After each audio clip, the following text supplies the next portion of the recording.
Seguro, pastor, porque los últimos días empezaron con Pentecostés. Desde los años de los apóstoles hasta el día de hoy, hemos estado viviendo en los últimos tiempos. ¿Es eso contradictorio? Para nada. Desde que Jesús ascendió, la iglesia siempre ha estado esperando su regreso. Y Él puede venir en cualquier momento. Y por ello, la Biblia llama a todos estos días los últimos tiempos. Muchos creemos que vivimos en los últimos días de los últimos tiempos. Acompáñenos, nuestro mensaje, ¿cómo vivir en los últimos tiempos?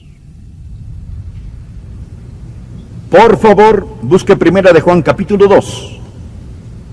Y ahora preste atención, permítame decirle que la educación es costosa, pero la ignorancia le costará mucho, mucho más. Y ningún hijo de Dios puede darse el lujo de ser ignorante en estos días dinámicos en los que estamos viviendo. Todos sentimos que la arena del reloj del tiempo se está acabando para esta generación. Y la mayoría sentimos que la historia como la conocemos se dirige hacia una culminación. Si eso es verdad, es el tiempo preciso para la aparición de una persona que la Biblia llama el anticristo. Existe una bestia de hombre que acecha en los hombros de la historia, y él está a punto de salir de detrás del escenario y ubicarse en medio de este. Acerca de esto es el pasaje de hoy. Bien, la Biblia dice que vendrán tiempos peligrosos. Permítame decirle que ya están aquí. La dinamita está lista, la mecha extendida, el fósforo encendido. Los días están numerados y necesitamos estar listos. Quiero decirle algunas razones por las que necesitamos estar listos. Veremos luego la palabra de Dios. Primero, debido al factor de la intercesión, necesitamos estar orando por este mundo. Necesitamos sacar nuestras cabezas de las nubes de profecía y postrarnos de rodillas a orar por esta generación. Y también el factor de ganar almas. Verá, amigo, si usted está solo viviendo para este mundo, todo lo que hace es acomodar las sillas en la proa del Titanic. Necesitamos estar metiendo gente en los botes salvavidas, que ellos conozcan al Señor Jesucristo como su Salvador personal. En tercer lugar, el factor de la preparación familiar. Vivir en los últimos días es peligroso, y nosotros, los padres y abuelos, necesitamos inculcar en los corazones y mentes y vidas de nuestros hijos valores y muy sólidas verdades. Y finalmente el factor del consuelo. Cuando sabemos lo que la Biblia enseña que va a suceder, y eso sucede, no nos retorcemos las manos diciendo, el mundo se viene abajo, ¿en qué va a terminar el mundo? Decimos, mire quién va a regresar al mundo. Entendemos que Jesucristo regresa. Con todo esto en mente, empecemos a leer en Primera de Juan capítulo 2, versículo 18. Hijitos, ya es el último tiempo. Primera de Juan capítulo 2, versículo 18. Hijitos, ya es el último tiempo. Y según vosotros oísteis que el anticristo viene, así ahora han surgido muchos anticristos. Por esto conocemos que es el último tiempo. Salieron de nosotros, pero no eran de nosotros, porque si hubieran sido de nosotros, habrían permanecido con nosotros. Pero salieron para que se manifestase que no todos son de nosotros. Pero vosotros tenéis la unción del Santo y conocéis todas las cosas. No os he escrito como si ignoraseis la verdad, sino porque la conocéis y porque ninguna mentira procede de la verdad. ¿Quién es el mentiroso sino el que niega que Jesús es el Cristo? Este es anticristo, el que niega al Padre y al Hijo. Todo aquel que niega al Hijo tampoco tiene al Padre. El que confiese al Hijo tiene también al Padre. Haré una pausa aquí. Vamos a estudiar hasta el final de este capítulo y seguiremos a través del mismo. Hay tres cosas que deseo que aprendan al respecto: el tiempo, el tirano y el triunfo. Y quiero que los mantenga presentes. Entonces, ¿qué es el tiempo? El tiempo es los últimos días. según el versículo 18, vivimos en los últimos días y necesitamos estar despiertos. Dígale a la persona a su lado, despiértese. Vivimos en los últimos días y debemos estar despiertos. Juan dice, hijitos, ya es el último tiempo. Literalmente eso es traducido en algunas Biblias como la última hora. Y Juan dijo eso hace 2000 años. Adrián, si Juan dijo eso hace 2000 años, que era el último tiempo, ¿qué ha pasado? ¿Cómo pudo haber sido el último tiempo?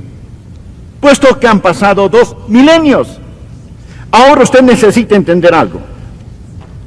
Desde que Jesucristo ascendió a la gloria, ha sido el último tiempo.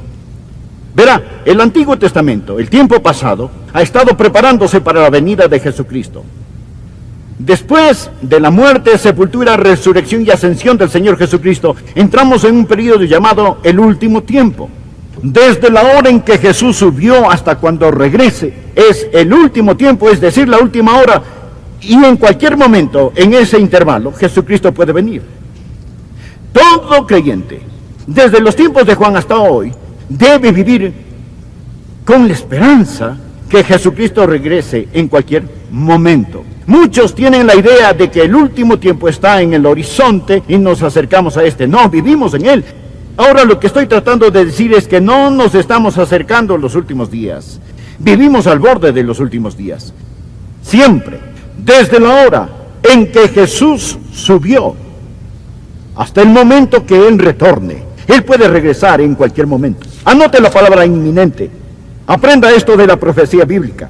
La segunda venida de Jesucristo es inminente. Deseo decirle algo. No estamos esperando que ocurra ninguna señal. No hay ningún evento histórico que estemos esperando. Jesucristo pudo haber regresado 3 semanas después de ascender al cielo. Y Él puede regresar esta tarde. Verá, toda la Biblia enseña que estamos al borde, que estamos al filo. Y por consiguiente debemos estar anhelando y no bostezando. Debemos estar listos para la segunda venida del Señor Jesucristo. Usted preguntará, ¿y qué de todas las señales de los últimos tiempos y esto? Existen señales de los tiempos, pero estos no son los tiempos de las señales. Lo que quiero decir es esto, que la venida del Señor Jesucristo será en 2 fases. Primero, el Señor Jesucristo viene por su iglesia, que es el rapto. Seremos arrebatados para encontrarnos con el Señor en el aire. Eso será de repente, en un instante, en un abrir y cerrar de ojos. Y luego vendrá la gran tribulación aquí sobre la tierra. Y después Jesucristo regresará con sus santos a gobernar y reinar durante 1000 años. Lo llamamos el milenio. Ahora el arrebato no tiene ninguna señal. Puede suceder en cualquier momento. Existen muchas señales para esta revelación. Cuando Jesucristo regrese en gloria y poder con sus santos. No por sus santos, sino con sus santos. La Biblia habla de muchas señales.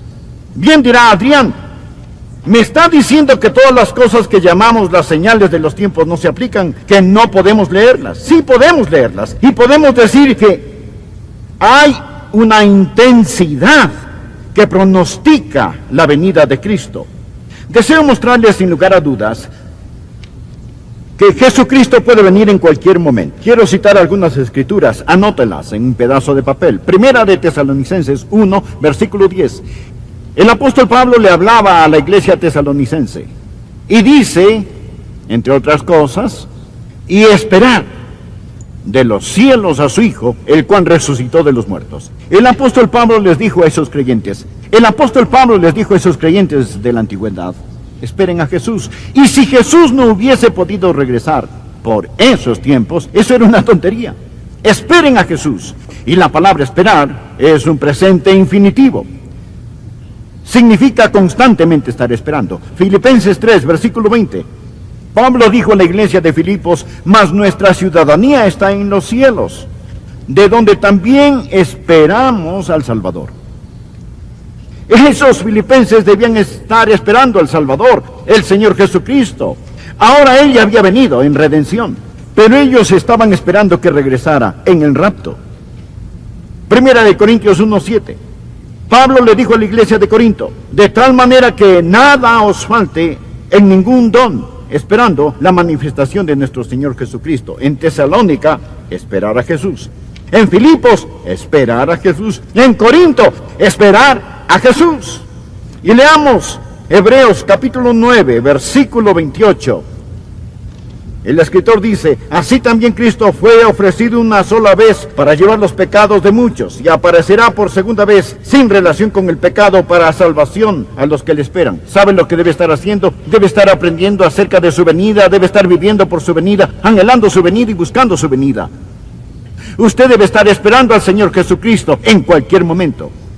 Pablo le habló a Tito, en Tito 2, versículo 13, acerca de la gracia de Dios que nos redime y nos hace un pueblo propio, y agregó: aguardando la esperanza bienaventurada y la manifestación gloriosa de nuestro gran Dios y Salvador Jesucristo. Esperen a Jesús. Nosotros no estamos esperando algún evento, nosotros no estamos esperando la reconstrucción del templo, ni que el anticristo aparezca, ni la reunión de Israel, ni estamos esperando terremotos, hambres y todas estas cosas. Estamos esperando a Jesús. Estamos aguardando a Jesús. Se lo recalco, amigo, Jesús puede venir antes de que termine este sermón. Usted dirá: bueno, yo no pienso que pasará hoy. Bien, eso es una señal de que sí podría suceder, porque la Biblia dice: el Hijo del Hombre vendrá a la hora que no pensáis. Así que el primer punto es que estamos viviendo en los últimos tiempos. Esté despierto, esté despierto, esté despierto, esté despierto. Hijitos, es la última hora. En el tiempo de Juan, en nuestro tiempo, en cualquier momento, espere a Jesús. Él regresa. Él regresa. En cualquier momento. Ahora, si ellos tuvieron razón para creer que Él regresaría en sus días, ¿cuánto más nosotros, que vemos la cohesión de señales y eventos que dejan entrever lo venidero? Aquí está el segundo punto. El anticristo está por venir y necesitamos estar alerta. Estos son los últimos días, necesitamos estar despiertos. El anticristo viene, debemos estar alertas. Por favor, mire 1 de Juan 2, versículo 18. Y dice: hijitos, ya es el último tiempo. De acuerdo, despiértese. Y según vosotros oísteis que el anticristo viene, así ahora han surgido muchos anticristos. Por esto conocemos que es el último tiempo. Existe un gobernante mundial que está esperando detrás del telón, listo para salir al escenario. Ya lo mencioné. Y su nombre o su título es el Anticristo. Ahora es interesante saber que la Biblia describe al anticristo de muchas maneras, pero el apóstol Juan es el único que lo llama anticristo. Juan lo llama el anticristo. Él tiene muchos seudónimos, pero él tiene un solo corazón inicuo. A él se le llama el hijo de perdición, se le llama el hombre de pecado, se le llama el maligno, se le llama el transgresor, se le llama la bestia, se le llama el anticristo. Ahora bien, ¿por qué Juan lo llama el anticristo? Veamos primero el prefijo anti. Este posee dos significados. Primero significa en contra y segundo significa en lugar de. La misma palabra tiene dos significados distintos. El que viene en contra de Cristo. ¿Y cómo viene él en contra de Cristo? A sustituir a Cristo en lugar de Cristo. Él viene como el Mesías del diablo. Él llegará como un suplente diabólico. Él es el que se opone a Cristo. Así que anote, primero, este anticristo es diabólico. Él es diabólico. La Biblia dice que él se opone a todo. Él se opone a Dios y se exalta sobre Dios. Él es el anticristo. Jesús podía decir, cuando él estaba aquí en la carne: el que me ha visto a mí ha visto al Padre. El que me ha visto a mí ha visto al Padre. Eso es lo que Jesús podría decir. El anticristo podrá decir: el que me ha visto a mí ha visto a mi Padre. Verá, Jesús era la expresión visible del Dios invisible. En cambio, el anticristo será la expresión visible del diablo invisible. Lo mismo que Jesús es al Padre, él será Satanás. Verá, Satanás desea adoración. Él no solo quiere destruir, él quiere conversos. Él quiere que esa adoración sea pública y él la recibirá a través de su Mesías, el diablo. Así que anote, el anticristo es diabólico. Número 2, él es divisivo. Mire por favor versículo 19 de este mismo capítulo. Él está hablando ahora de otros anticristos. Y él enseña, salieron de nosotros, pero no eran de nosotros, porque si hubieran sido de nosotros, habrían permanecido con nosotros, pero salieron para que se manifestase que no todos son de nosotros. Casi todas esas sectas falsas empezaron en la iglesia verdadera. Algunas personas no eran de nosotros, pero salieron de nosotros. Todos hemos visto personas que nunca han recibido al Señor Jesucristo como su Salvador personal y Señor, y pueden pasar adelante, bautizarse, estar en la escuela dominical, en el coro. Y después de un tiempo ellos salen y se unen a alguna secta extraña, rara, esotérica. ¿Por qué lo hacen? Amigos, ellos están con nosotros, pero no son de nosotros. No poseen la verdadera coinonía. El Espíritu Santo de Dios no mora en ellos, así que salen. Alguien dice, bien, ellos perdieron su salvación. No, no la perdieron. Ellos nunca la tuvieron. Juan dice que ellos salieron de nosotros, pero no eran de nosotros. Si ellos hubieran sido de nosotros, sin duda hubieran continuado con nosotros, pero ellos se marcharon. El mundo está lleno de estos anticristos. Ellos son el cumplimiento de las profecías bíblicas. No han tomado a Dios por sorpresa. Primera Timoteo 4:1 dice, pero el Espíritu dice claramente que en los postreros tiempos algunos apostatarán de la fe, escuchando a espíritus engañadores y a doctrinas de demonios. Salieron de nosotros, mas no eran de nosotros. Vemos a estas personas hoy en día, tal vez no involucrándose en movimientos anticristianos, pero alejándose. ¿Sabe por qué perdieron su salvación? No, se dice que la fe que se disipa antes del final tenía una falla desde el principio. Ellos no eran de nosotros. Si hubieran estado con nosotros, si hubieran tenido el Espíritu Santo, sin duda hubieran continuado con nosotros. Él es destructivo. Él quiere dañar, destruir y condenar su alma. Usted dirá, eso no es agradable, amigo. El discípulo amado lo escribió, el apóstol Juan. Él dice, hijitos, ya es el último tiempo. Han surgido muchos anticristos. El anticristo vendrá y será como Juan lo está diciendo. Él habla del tiempo, del último tiempo. Estad atentos. Habla del tirano, el anticristo que vendrá. Estad atentos. Juan habla también del triunfo. Nuestro Señor está en camino. Y en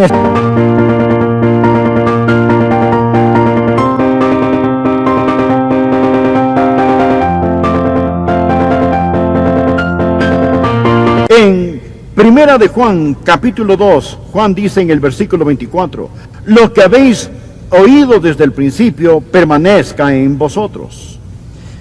Ahora bien, mire por favor el final del versículo 27. Así como la unción misma os ha enseñado, permaneced en él. Versículo 28, y ahora, hijitos, permaneced en él. Ahora que está despierto y alerta, ¿qué más hace? ¿Cómo puede vivir en los últimos días? Bien, usted debe permanecer. Primero, escuche, necesita enseñar.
Enseñarle a sus hijos a estar listos. Usted necesita permanecer en la palabra de Dios. De nuevo, versículo 24. Lo que habéis oído desde el principio permanezca en vosotros. Él está hablando acerca de lo que ha oído, la palabra. Si lo que habéis oído desde el principio permanece en vosotros, también vosotros permaneceréis en el Hijo y en el Padre. La palabra permanecer significa establecerse, arraigarse, erradicarse. Así que La palabra de Dios debe radicar en usted y usted en la palabra de Dios. Aprenda a atesorar la palabra de Dios. Aprenda a apropiarse de la palabra de Dios. Aprenda a aplicar la palabra de Dios, porque la manera de conocer al Padre y al Hijo es a través de la palabra de Dios. Y no solamente necesita permanecer en ella, présteme atención, padres y abuelos. Ustedes necesitan poner dosis gigantescas de la palabra de Dios en los corazones y mentes de sus hijos. Ellos no lo van a conseguir en la escuela dominical, usted tendrá que hacerlo, si no ellos serán arrastrados, pues el diablo es tan engañoso, su engaño está como un virus en el aire. Cuando los Estados Unidos se independizaron, la Biblia era el libro más citado por los patriarcas fundadores de la nación. Hoy es el libro más censurado, la Biblia, el libro más censurado en América. Hoy se puede leer casi cualquier cosa en las escuelas públicas, excepto la Biblia. Padres y madres, la Biblia dice que en estos últimos tiempos ustedes tendrán que permanecer en la palabra de Dios. Número 2, debe permanecer en el Espíritu de Dios. Mire el versículo 27 del capítulo 2. Pero la unción que vosotros recibisteis de Él permanece en vosotros, y no tenéis necesidad de que nadie os enseñe. Así como la unción misma os enseña las cosas, y es verdadera y no es mentira, según ella os ha enseñado, permaneced en Él. El Espíritu Santo de Dios permanece en usted y usted permanece en Él. Note que Él usa la palabra unción, es la palabra crisma. Mire el versículo 20, Él llama una unción, es la misma palabra, pero vosotros tenéis la unción del Santo. Y en la segunda venida del Señor Jesucristo, cuando Jesucristo regrese, usted no estará alarmado ni estará temeroso, usted irá a encontrarse con el Señor Jesucristo con anhelo, valentía y gozo. Amigo, yo era un joven predicador alarmado, mas quiero contarle que desde aquel tiempo hasta el día de hoy se ha dado un cambio radical en mi corazón. Anhelo tanto que Jesús venga. No temo su retorno.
¿Sabe? Los primeros creyentes tenían la palabra Maranata. Significa, ven Señor Jesús. Yo quiero que Él venga. Añoro su regreso. Aguardo el día de su venida. Deseo ir a casa y estar con el Señor Jesucristo. No es que este mundo me tenga cansado. Disfruto la vida diariamente. Pero mi corazón late ante la expectativa de la venida de nuestro Señor y Salvador Jesucristo. Estaré confiando cuando le vea. No quiero estar avergonzado cuando regrese. Finalmente, en la última hora,